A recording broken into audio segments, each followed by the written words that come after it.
Welcome to a brand new episode of the Michele Tafoya podcast. It is Wildcard Wednesday, and I want to remind you, as I do every day, to please hit that subscribe button wherever you're listening or watching. YouTube, Spotify, Apple. Click subscribe so you never miss an episode, and it's free, so what do you have to lose? We'd love to have you as part of our growing audience. All right, on Wildcard Wednesdays, in case you don't know, I started to do a spin around some of the internet and get some of the best video clips or most timely newsworthy video clips or a combination thereof that I think sort of signify what's happened this week. And so you're going to hear a wide swath of stuff. I hope it'll make you laugh and cry. This one, I don't know, this one was just kind of cool. Yesterday, Tuesday, was Charlie Kirk's, what would have been his 32nd birthday. So young. If you've turned 30 and you think, you're old, you're not. 30 is very young. And 32 is very young. So the White House took this opportunity on what would have been his 32nd birthday to give Charlie Kirk posthumously the Medal of Freedom. And here is the announcement. I always love it when they make these announcements very formally. So let's play that for you. The Presidential Medal of Freedom is awarded to Charles James Kirk. Accepting on behalf of Charlie is his wife, Mrs. Erica Kirk. Charlie Kirk was one of the most influential American political figures of his generation. At just 18 years old, he founded Turning Point USA and grew it into the largest conservative youth organization in the nation. For over a decade, he tirelessly traveled the country leading a movement to restore respect for our founding principles, reawaken our national identity, and inspire a renewed spirit of religious devotion. He was one of the great debaters and communicators of his time. Despite receiving repeated threats, he remained undeterred and modeled courage, logic, humor, and grace to the next generation. On September 10th, 2025, at age 31, Charlie Kirk was assassinated while addressing a group of students. The United States honors him as a martyr for truth and freedom.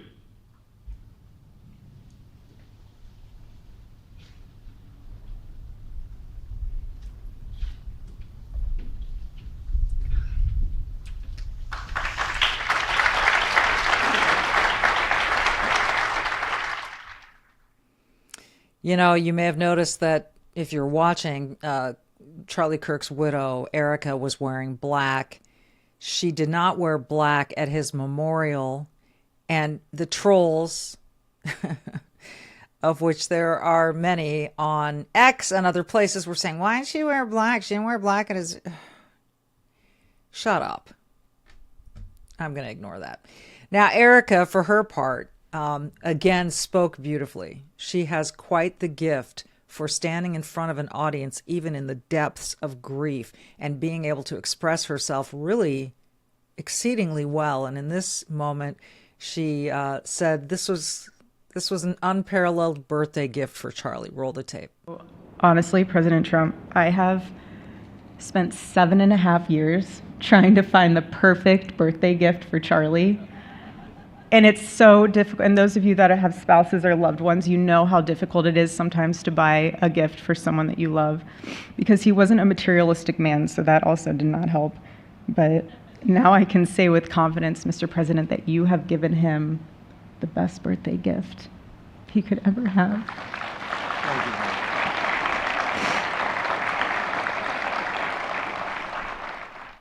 Really moving in the way she talked about her children. And it's been really quite something to see this woman step into the limelight. And I don't think she necessarily didn't want it or did want it, but certainly not under these circumstances. Not only is she now the CEO of Turning Point USA, she's become this symbolic icon of the movement and is being asked in the throes of unimaginable grief to make these statements and presentations. It's nothing short of remarkable. I don't think I could have done that at her young age. Trump did this presentation just hours after returning from the Middle East. Now, everyone knows the hostages, the live ones, have been released.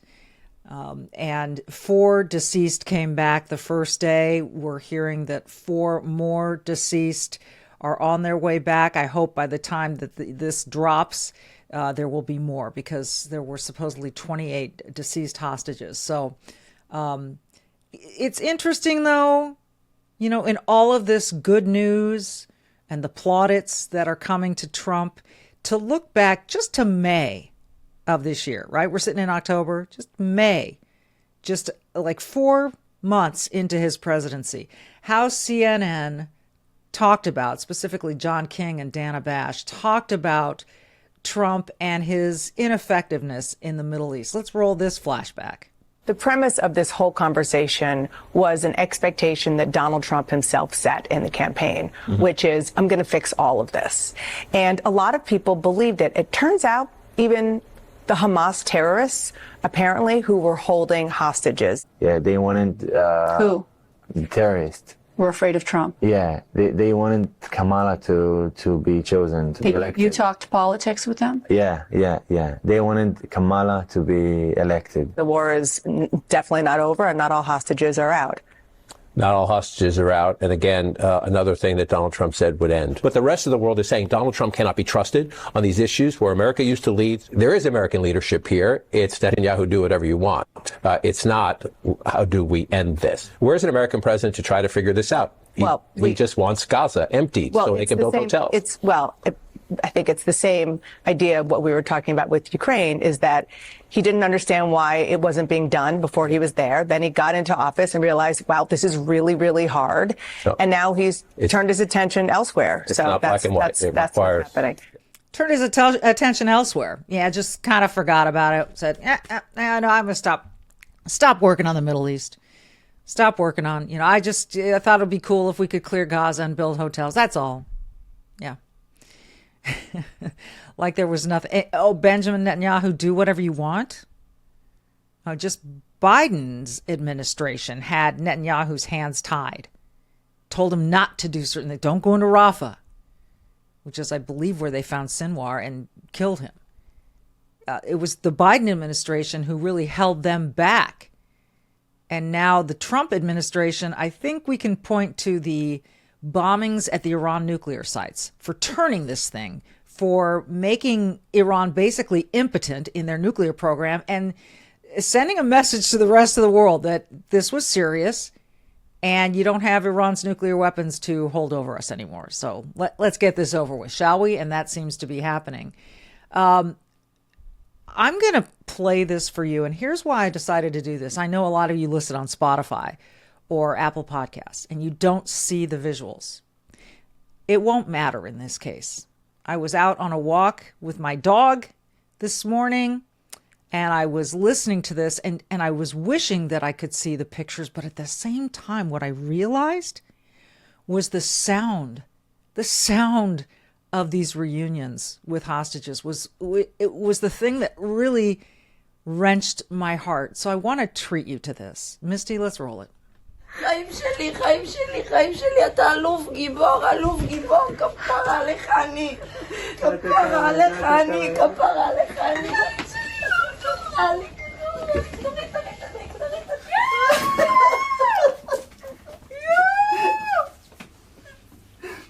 ברוך אתה אדוני אלוהינו מלך העולם שהחיינו וקיימנו והגיענו לזמן הזה. יש לך שתי ידיים, שתי רגליים. גייגו שלי, גייגו שלי.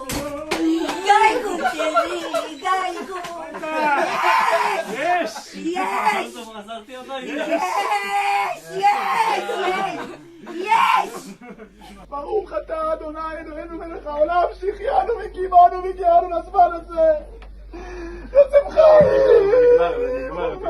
חיים שלי, האור שלי, הלב שלי, די, זה מאחורינו. Yeah. And if you are listening and watching that, you're probably tearing up like I am. It's unbelievable. Now, You will not believe, or maybe you will, depending on your point of view, believe you may be hearing that there was some kerfuffle around something that Christiane Amanpour of CNN said. I'm gonna tell you what that is. I'm gonna play it for you. I'm gonna play it, and I'm gonna play the walk back as well. But first, let me tell you about the good folks at besthotgrill.com. They also make the best gas logs for your fireplace, okay? If you're still burning wood or your old gas log is overdue for a makeover, Rasmussen gas logs, they have a new look for you. And this is the same people that bring you the Solaire infrared grill at besthotgrill.com. They have all kinds of finishes, including detailed bark, fresh and split, weathered driftwood, and white birch. Now, for rooms with modern or contemporary design, don't use a rustic log set. Check out Rasmussen's popular fireballs to keep your fireplace's appearance in alignment with the room's decor. A fireplace is the focal point of any room, so you want a Rasmussen gas log set or fireball to look great when the fireplace is off, and even better when the flame is on. So you can get a free personalized log set sizing recommendation and more information about USA-made Rasmussen gas logs and Solaire infrared grills at besthotgrill.com. Besthotgrill.com. Again, American-made Rasmussen gas logs and Solaire infrared grills at besthotgrill.com. Besthotgrill.com. Okay, Christiane Amanpour has been a fixture at CNN for a long time, but she got herself in a little bit of hot water after the hostages were released when she said this. And I think for sure, people who start to talk to the hostages who've only just been released will find that it will take a long, long time for them to recover physically, but also mentally. It's been a terrible, terrible 2 years for them, because not only are they there, you know, they're probably being treated better than the average Gazan because they are the pawns and the chips that Hamas had. Now Hamas has given up all its leverage, by the way, by giving them all up. So that is a victory for the Israelis. So the moment there, the phrase there is they were probably treated better than the average Gazan. These hostages who didn't see the light of day for 2 years, who were barely fed, who were tortured, who were... Why make the equivocation? Why try to compare? Well, she heard about it. Christiane Amanpour heard about it. She heard the uproar, the backlash, and so she was forced, not on live TV, but I guess from her own social media space, to do this. Now, earlier live on air, I spoke about what a day of real joy this is for Israeli families whose loved ones are finally being returned from 2 years of horrific Hamas captivity, and for civilians in Gaza who finally had a reprieve from 2 years of brutal and deadly war. I noted that for the hostages who are finally home, it'll take a long time for them to recover mentally and physically. But I regret also saying that they might have been treated better than many Gazans because Hamas used these hostages as pawns and bargaining chips. But that was insensitive and it was wrong. From speaking to many former hostages and their families, like everyone, I've been horrified at what Hamas has subjected them to over 2 long years. They've told me, as you've just heard, their stories of barely being able to breathe in the tunnels, not being allowed to cry, being starved and made to dig their own graves. And of course, today, some of the hostages are coming back in body bags. Yeah. That. You know, it's hard to understand how people continue to somehow try to make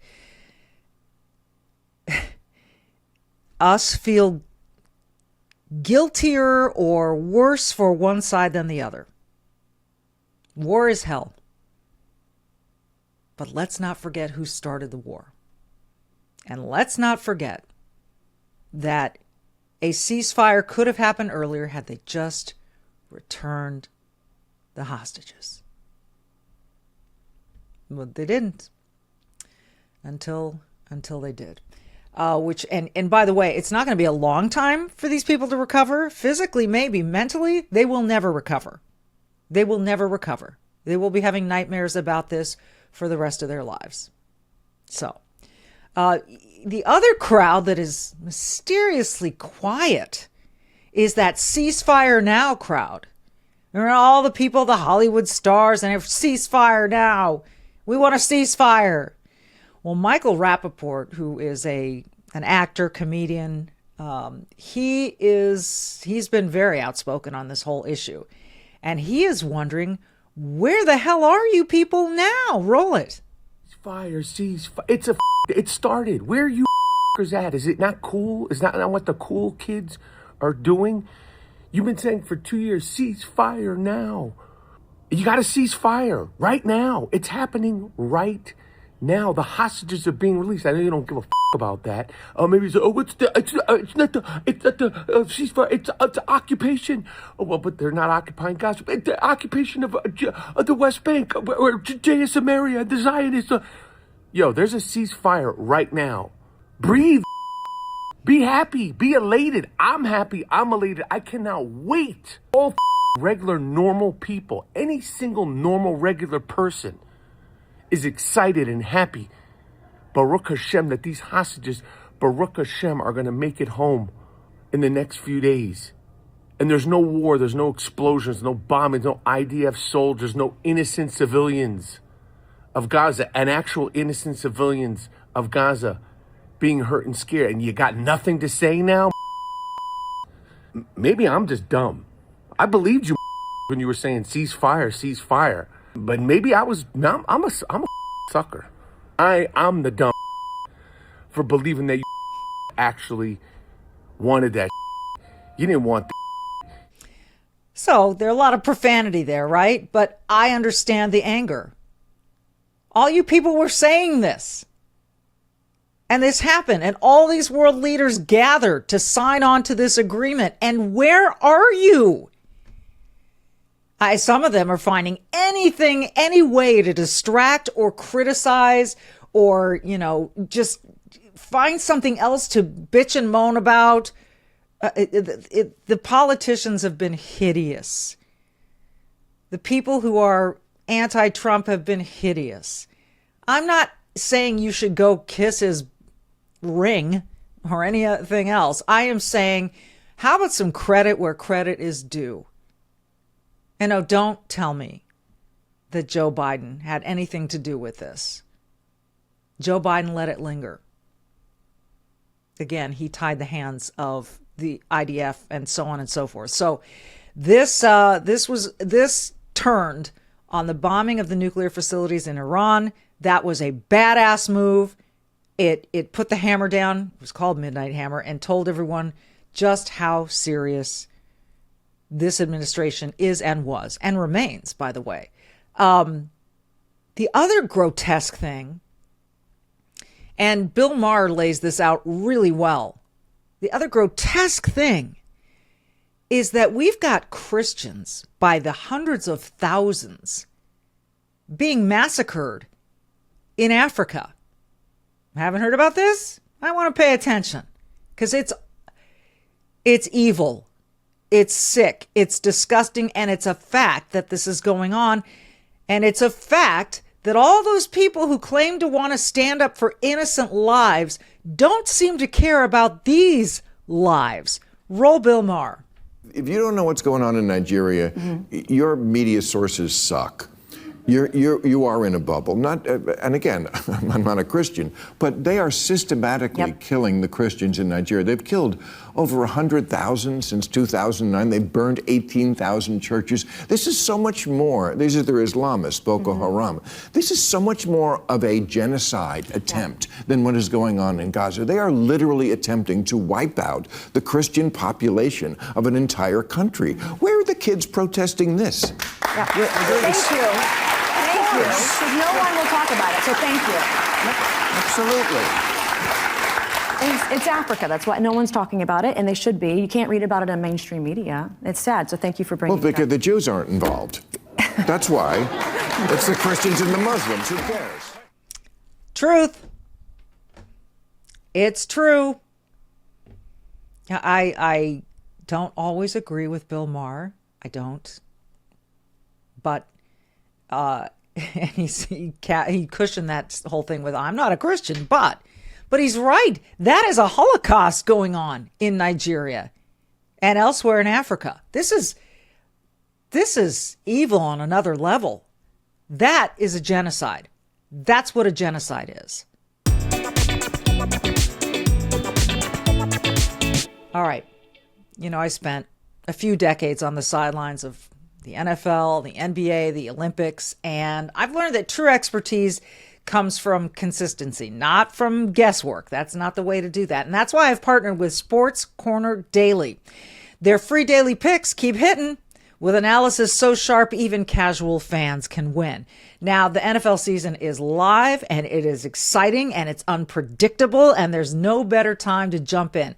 You can get 2 expert picks sent to you every single day. Absolutely free. Let me say that again.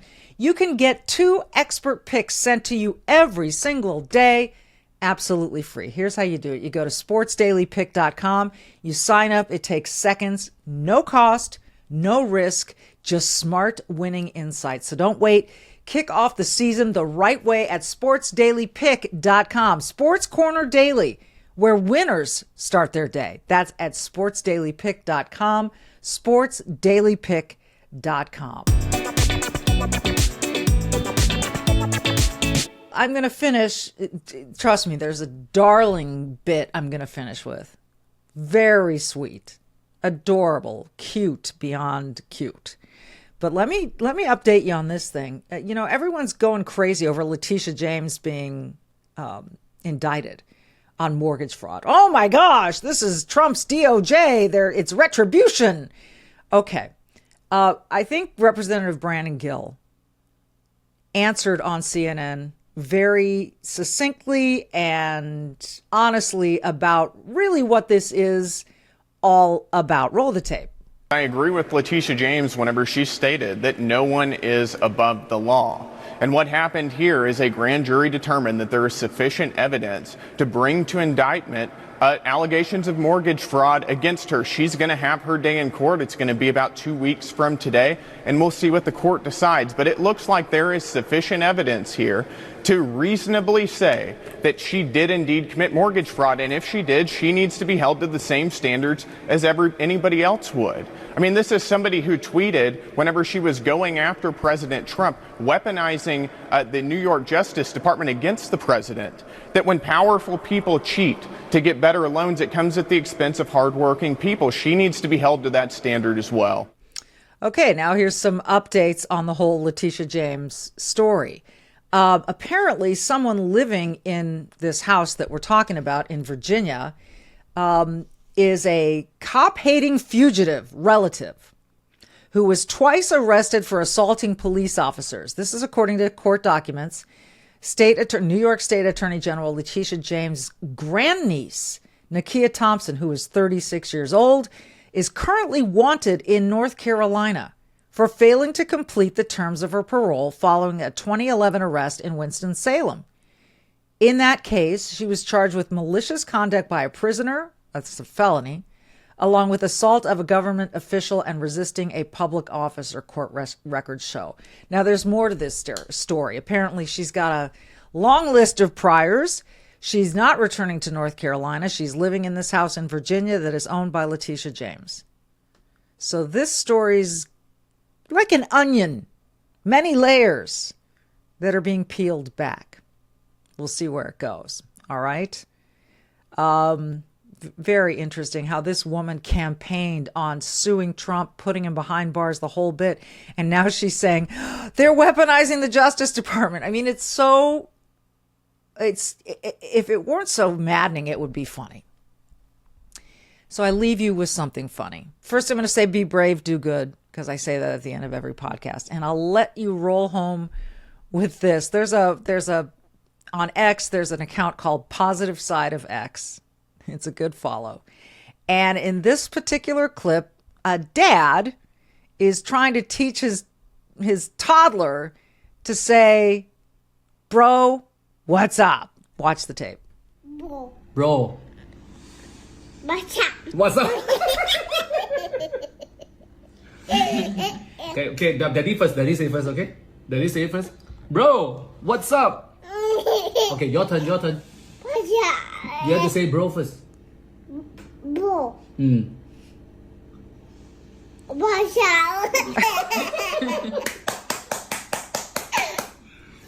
say what's up very clear, no? What's up? You can say bro? Then what's up? Say what's up?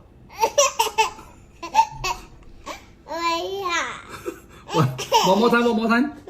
Say the whole sentence. Say it. What's up? Okay, say it one more time, yeah? Bro! Say it. Bro! What's up?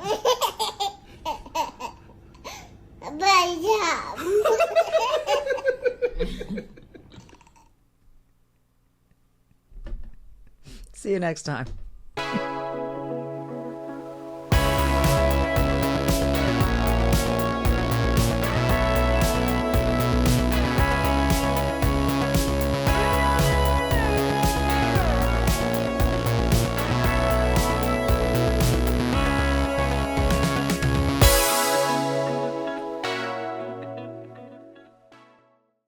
You can keep up with the Trump administration when you subscribe to the Trump Report. It's an email that brings you daily highlights from the Oval Office right to your inbox 5 days a week. Subscribe today at SalemPodcastNetwork.com/Trump.